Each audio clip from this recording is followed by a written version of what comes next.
शिक्षा मेरी बहुत सबसे बड़ी कम शिक्षा मिली। मैं केवल मैट्रिक पास हूँ और वर्तमान अर्थकरी विद्या में मेरी रुचि भी नहीं है।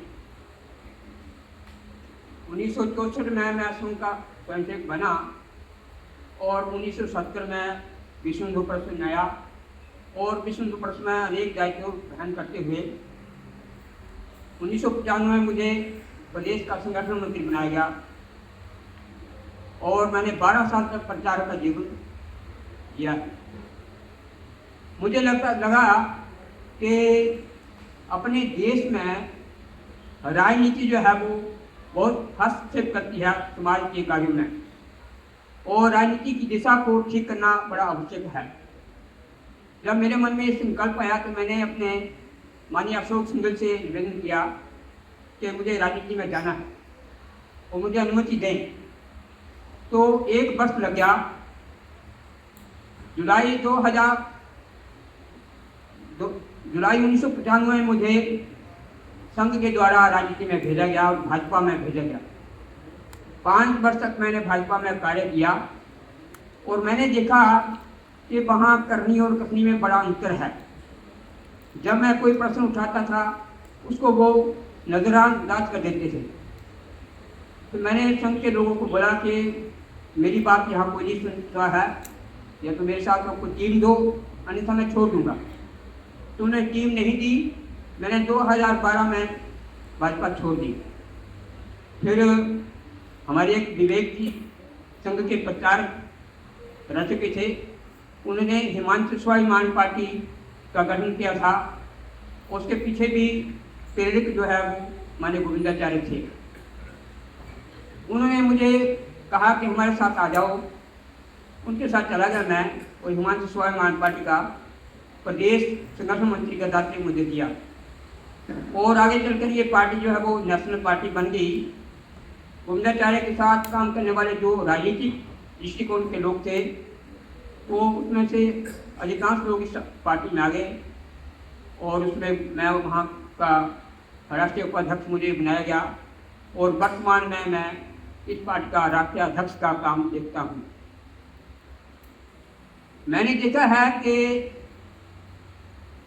अब इस काम को करते हुए मैंने ये अनुभव किया, मैंने कि मेरे साथियों ने कहा कि इस देश में एक राजनीतिक दल जो है वो सफल नहीं हो सकता, इसलिए सम विचारधारा के राजनीतिक दलों से संपर्क करना चाहिए, इनको जोड़ा जाना चाहिए। और मुझे ये दायित्व दिया, मैंने प्रयास किया और प्रयास करने के बाद 2 साल तक मैंने प्रयास किया और अपने समान विचारधारा के जो राजनीतिक दल से उनसे मैंने संपर्क किया, मीटिंगें भी की और अंतिम मीटिंग 17 सितंबर 2023 को नजमगढ़ में की गई, जिसमें 10 दलों के 17 लोग उपस्थित हुए और वहाँ चर्चा करने के बाद इस राजनीतिक गठबंधन का नाम पड़ा भारत गठबंधन। और अब भारत गठबंधन जो है वो देश में फैल रहा है और उसमें कई पार्टियां जुड़ गई हैं। उस पार्टी के नाम की हैं 8, 10, 12 पार्टियां काम की हैं। उस काम को हम आगे बढ़ा रहे हैं।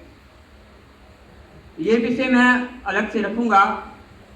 अभी मैं ये आपसे कहना चाहता हूँ कि वर्तमान जो व्यवस्था है उस व्यवस्था को बदल करने के लिए हमारे यहाँ शास्त्र में 4 प्रकार के पुरुषार्थ माने गए हैं: धर्म, अर्थ, काम और मोक्ष। धर्म के 10 लक्षण हैं: धीति, क्षमा, दम, असेय, शौचम, इंद्रिय निग्रह, धीर, विद्या, सत्यम, अक्रोधो, दशकम च धर्म लक्षणम। ये जो धर्म के 10 लक्षण हैं जिस व्यक्ति के पास है वो पूर्ण धार्मिक है। और धर्म के बाद आ गया फिर काम, अर्थ, धर्म, अर्थ। तो अर्थ जो है हमारा अर्थोपार्जन जो है वो धर्म के द्वारा जो हम अर्थोपार्जन करेंगे वो सही मायने में अर्थ है, अन्यथा अनर्थ है। तीसरा गया काम।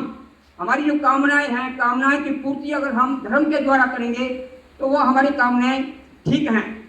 अगर हमने धर्म, अर्थ, काम को ठीक चला लिया तो हमारा मोक्ष जो है वो सिद्ध हो जाएगा। जिस मोक्ष के लिए ये हम जन्म जन्मांतर चलते आते हैं, पुनरपि जननम पुनरपि मरणम पुनरपि जठरे जननी जठरे सेनम। इसलिए हमारा जो सनातन है वो धर्म के आधार पर चलने की हमें प्रेरणा देता है। अब इसमें ये 4 हमारे पुरुषार्थ हो गए, और ये 4 पुरुषार्थों को सिद्ध करने के लिए हमें जीवन मिला है। अब हमारी 4 प्रकार की सत्ताएं हैं। देश में 4 प्रकार की सत्ताएं हैं। एक धर्म सत्ता है, जो कि पूरे समाज का, सारे विश्व का मार्गदर्शन करती है, धर्म सत्ता। और दूसरी समाज सत्ता, आप सब लोग जो बैठे हुए हैं, ये समाज सत्ता है। और तीसरे स्थान पर है राज सत्ता। राज सत्ता जो है वो वर्तमान में आप देख रहे हैं, राज सत्ता वो विध्वंसक सत्ता बन गई है। और चौथी है अर्थ सत्ता। अर्थ का विनियोग, अर्थ का विसर्जन, अर्थ का कैसे विनियोग होना चाहिए, कैसे अर्थोपार्जन होना चाहिए, उसका विसर्जन कहाँ का होना चाहिए, अर्थ सत्ता का काम है। दुर्भाग्य से वर्तमान में धर्म सत्ता, समाज सत्ता और अर्थव्यवस्था को राज सत्ता ने विध्वंसित कर दिया। अब ये विध्वंसन चलता रहेगा जब तक हम मौन रहेंगे। इसलिए सज्जन सच्ची मौन ना रह करके इस विध्वंसक जो सत्ता बनी हुई है, इसका हमें मुकाबला करना चाहिए। और इसके लिए कहा गया शास्त्र में, अमंत्रम अक्षर नास्ति, कोई अक्षर अमंत्र नहीं है, प्रत्येक अक्षर मंत्र है। नास्ति मूलम औषधि, कोई मूल जड़ जो है वो औषधि नहीं है, प्रत्येक जड़ जो है औषधि है। अयोग्य पुरुषो नास्ति, कोई पुरुष अयोग्य नहीं है, हर व्यक्ति में कोई ना कोई गुण है। आयोष का तत्व दुर्लभ, किससे क्या काम लेना है, ये दुर्लभ है। धन्यवाद।